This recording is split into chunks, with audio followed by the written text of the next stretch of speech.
Good morning. Pasok na naman tayo ngayon. Gising nga pala tayo ng 4:30 para pag-ayos natin sa sarili natin bago pumasok. Yan, medyo antok pa. Hirap kasing gumising. Medyo malamig kasi ngayon. Kaya tamad pa pumasok. Timpla muna tayo ng kape. Pagsaing, kain. Yan. Parang gising si Poki, lamig. Si Katemyong. Medyo nakakatamad gumising pagka umaga talaga. Pero kailangan natin pilitin. Sayang kasi pagka-absent tayo. Malaki din pagka ma-absent tayo. Saka performance. Sayang mo tayo. Tatanong nga pala kung anong agency ko sa Pilipinas. IPAMS nga pa pala. Industrial Personnel. Yan po ang agency ko po sa Pilipinas. Legit po yan. Wala kayong babayaran dyan. Babayaran nyo lang po dyan ay medical. Yun lang po. Yung employer na magbabayad yan sa agency. Kaya apply na po kayo.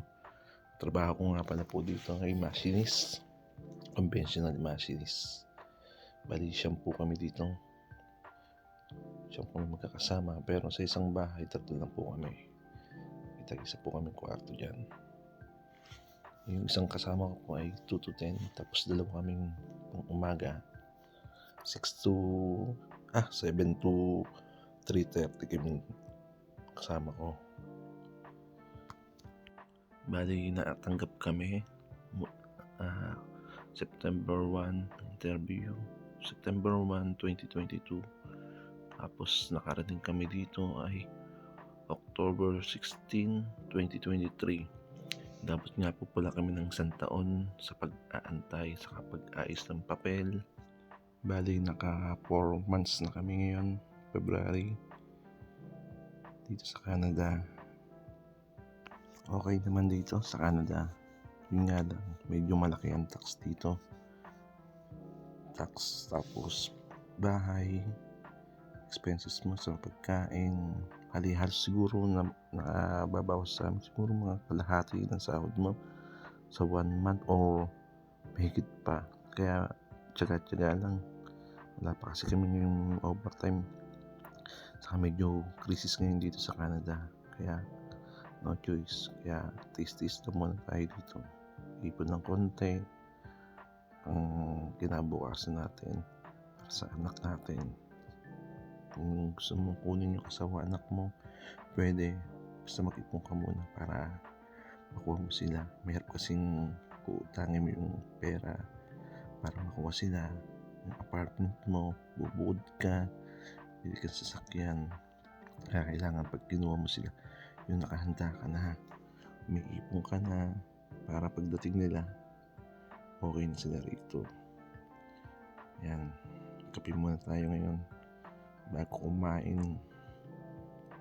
Ang ginagawa ko pala dyan, yan, kape muna. Yan, pag-ayos ng pagkain natin para sa tanghalian. Wala kasing kantin sa company namin. Bali, lang siya, pantry lang.